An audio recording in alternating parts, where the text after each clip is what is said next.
తిరుమల లడ్డు సృష్టికర్త ఎవరో తెలుసా? కళ్యాణం అయ్యంగార్. తిరుమల దర్శనం పూర్తయిన తర్వాత భక్తుడు చేతిలో తప్పక ఉండేది శ్రీవారి లడ్డు. కానీ ఈ లడ్డు ఎలా పుట్టిందో, ఎవరు సృష్టించారో మీకు తెలుసా? కళ్యాణం అయ్యంగార్. ఒకప్పుడు తిరుమలలో భక్తులకు ఇచ్చే ప్రసాదం ఎక్కువ రోజులు నిలవ ఉండేది కాదు. దూర ప్రాంతాలకు వెళ్లే భక్తులకు పవిత్రమైన దీర్ఘకాలం నిలిచే ప్రసాదం అవసరమైంది.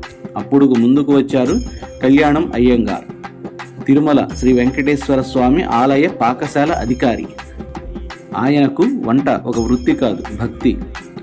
శుద్ధమైన నెయ్యి, బేసన్, పంచదార, జీడిపప్పు, ఎండు ద్రాక్షలతో శాస్త్రీయంగా తయారు చేసిన ప్రసాదం అదే తిరుమల శ్రీవారి లడ్డు.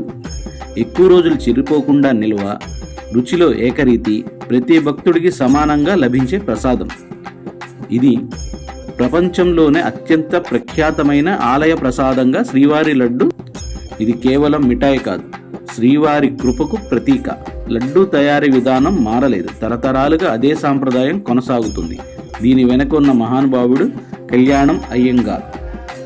శ్రీవారి లడ్డు తింటున్నప్పుడు ఒక్కసారి గుర్తు చేసుకోవాలి, దానికి జన్మనిచ్చిన భక్తుడిని, శ్రీ కళ్యాణం అయ్యంగార్. ఈయన పూర్తి పేరు కళ్యాణం వెంకటేశ్వర అయ్యంగార్. ఓం నమో వెంకటేశాయ.